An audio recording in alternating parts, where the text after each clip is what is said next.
A half-century ago, childhood friends Bill Gates and Paul Allen started Microsoft. From a strip mall in Albuquerque, New Mexico. 5 decades and almost $3 trillion later, the company celebrates its 50th birthday on Friday, from its sprawling campus in Redmond, Washington. Now the second most valuable publicly traded company in the world, Microsoft has only had 3 CEOs in its history, and all of them are in attendance for the monumental event. One is current CEO Satya Nadella, the other 2 are Gates and Steve Ballmer, both among the 11 richest people in the world due to their Microsoft fortunes. While Microsoft has mostly been on the ascent of late, with Nadella turning the company into a major power player in cloud computing and artificial intelligence, the birthday party lands at an awkward moment. The company's stock price has dropped for 4 consecutive months for the first time since 2009, and just suffered its steepest quarterly drop in 3 years. That was all before President Donald Trump's announcement this week of sweeping tariffs, which sent the Nasdaq tumbling on Thursday and Microsoft down another 2.4%. Cloud computing has been Microsoft's main source of new revenue since Nadella took over from Ballmer as CEO in 2014. But the Azure cloud reported disappointing revenue in the latest quarter, a miss that finance chief Amy Hood attributed in January to power and space shortages and a sales posture that focused too much on AI. Hood said revenue growth in the current quarter will fall to 10% from 17% a year earlier.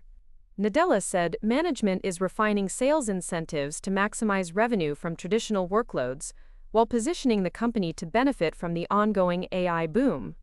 You would rather win the new than just protect the past, Nadella told analysts on a conference call. The past remains healthy.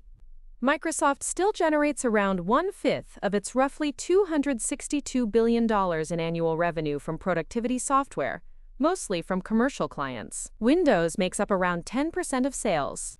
Meanwhile, the company has used its massive cash pile to orchestrate its 3 largest acquisitions on record in a little over 8 years, snapping up LinkedIn in late 2016, Nuance Communications in 2022, and Activision Blizzard in 2023, for a combined $121 billion.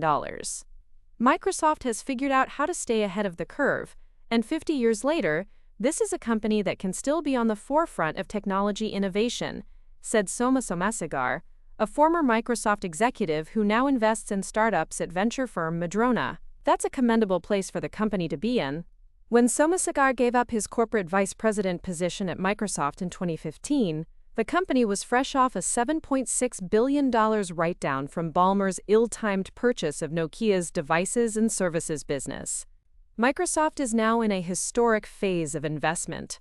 The company has built a $13.8 billion stake in OpenAI, and last year spent almost $76 billion on capital expenditures and finance leases, up 83% from a year prior, partly to enable the use of AI models in the Azure cloud.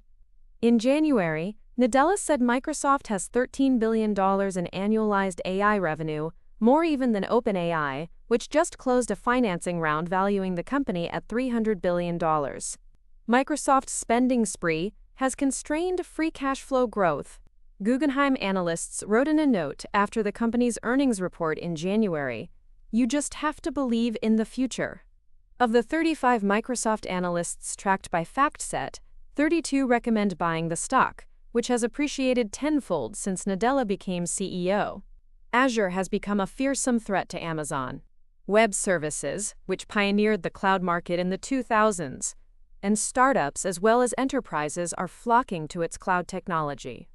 Winston Weinberg, CEO of legal AI startup Harvey, uses OpenAI models through Azure.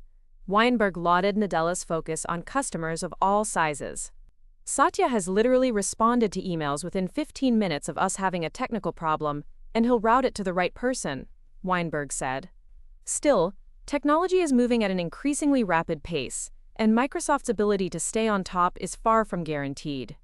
Industry experts highlighted 4 key issues the company has to address as it pushes into its next half-century. Microsoft didn't respond to a request for comment.